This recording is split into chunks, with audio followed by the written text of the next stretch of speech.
Hello, everyone. My name is Tom Clark, Director of Investments here at Signature FD. And today I primarily wanted to cover three topics with you today. We are going to start off with a market recap from last week. We are then going to spend the bulk of our time talking about the Fed decision, which is coming up this week. And then we will also talk about some of the economic data that could potentially be behind the Fed's decision. So to start it off with our recap of the markets, as our regular listeners know, September can be a very challenging month for stocks. And that's exactly what we saw 2 weeks ago with the market selling off sharply. The good news for investors is last week, the gains nearly offset the prior week's losses. So we saw major US markets going up low to mid single digits. An example of this, which is on the extreme end, is the information technology sector, which has been the epicenter of volatility, dropped 7% to start the month before gaining back 7% last week. As we take a step back, year to date, the major developed stock market indexes are up double digits so far this year, with international developed stocks up about 10.6%, and the S&P 500, representing US stocks, was up just over 18%. Those figures are through last Friday. Outside of the developed markets, we've seen emerging markets do well, just not quite as well. And if China were having a better year, and thus far it's only up 1.7%, emerging markets may be up double digits as well. As it stands, they're up a little over 8%. Certain markets are having a very good year, like India and Taiwan, which are up over 20%. Outside of stocks, we would briefly note that bonds rose slightly last week, with the major broad index up modestly so far this year. As we talked about at the outset, this is a big week for the Fed. There's a 2-day meeting that begins tomorrow and concludes on Wednesday afternoon, when they will announce their rate decision. So we would expect for the first 3 days of this week for that to dominate the news media as it relates to the financial markets. And as most listeners know, the discussion is, will the Fed cut by 25 basis points, or will they cut by 50 basis points or 0.5%, as opposed to whether or not they're going to cut. And as a reminder, we have not seen any cuts from the Fed since the depths of the pandemic in March of 2020. In the wake of that, a couple years later, the Fed raised rates from March of 2022 until July of last year. Interestingly, the interest rate market activity, which puts out odds of a Fed rate cut, suggests that a 50 basis point cut is more likely than a 25 basis point cut, even though the Fed hasn't really said anything in the past week. So we've seen a 30-point swing since last Monday, when the odds of a 50 basis point cut were only 30%, and now they stand at 60 or 61%, depending on where the markets are at any point in time.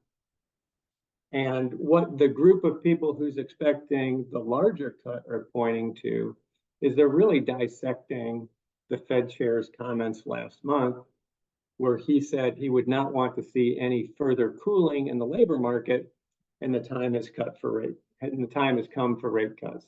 So put another way, this group thinks that the Fed is de-emphasizing the inflation mandate and is going to be leaning into the employment mandate.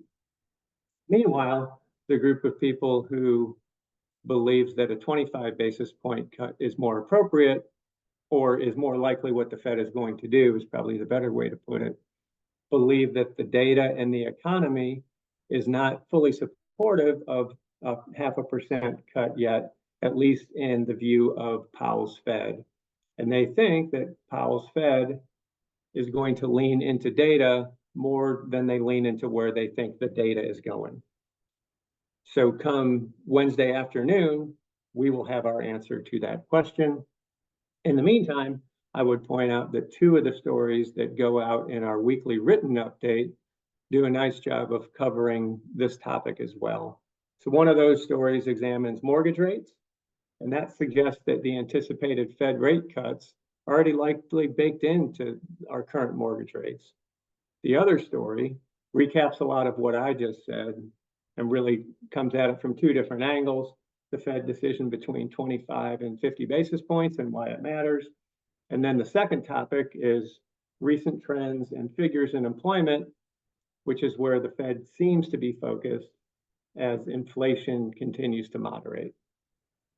And so speaking of moderating inflation, as we transition to our final topic today of the data from last week, what we saw was the CPI data that was released either being stable or coming down, depending on which of the two major CPI prints that readers focused on. So in one case, the headline CPI is now standing at 2.5%. So it fell. But if you exclude food and energy, it was still at a stubborn 3.2%. So as we take a step back from that and look at other inflation data, we see that the shelter component is really one of those that is keeping inflation north of 3% in terms of the core CPI reading. And the reality is there's a shortage of housing that's leading to higher rents and home prices. And those are issues that the Fed cannot immediately do anything about. In terms of producer prices, we also had a reading on those last week, which shows that those have moderated to 1.7% over the past year.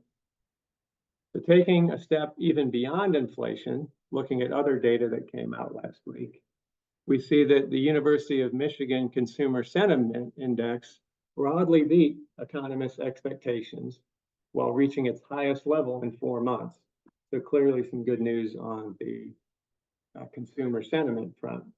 Meanwhile, jobless claims inched barely higher, but this was in line with expectations and remained range-bound and low by historical norms.